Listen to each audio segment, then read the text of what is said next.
quand on diagnostiquait les choses très tard, on disait que la maladie cœliaque, ça se révélait par un syndrome de malabsorption, c'est-à-dire des gens qui étaient fatigués, qui maigrissaient beaucoup, et quand on leur faisait des bilans, des prises de sang, on s'apercevait qu'ils avaient beaucoup de carences. Donc ça, c'était la forme la plus classique, c'est encore la forme qu'on voit chez l'enfant si le diagnostic n'est pas fait.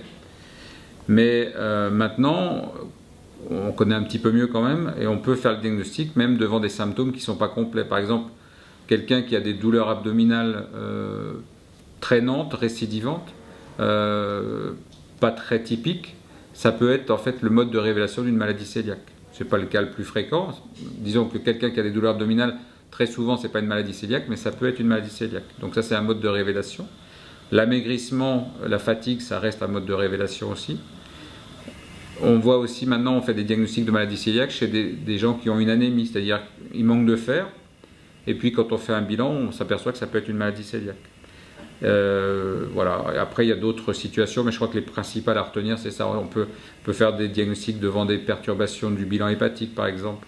Mais bon, c'est des choses un petit peu moins typiques, quoi. Si on pense que quelqu'un a une maladie cœliaque, il y a 2 tests très importants qui permettent d'affirmer la maladie cœliaque. Le premier, c'est ce qu'on appelle la sérologie, c'est-à-dire qu'on va rechercher dans le sang des anticorps qui sont dirigés contre les protéines responsables de l'allergie, des fractions en tout cas. Et donc, ce qu'il faut doser maintenant, il y a plusieurs types d'anticorps. Avant, on dosait des anticorps anti-gliadine, qui sont vraiment la fraction même du gluten, des anticorps anti-endomysium. Et maintenant, ceux qu'il faut doser, ce sont les anticorps anti-transglutaminase. Ce sont ceux qui sont le plus spécifiques, on va dire, de la maladie cœliaque.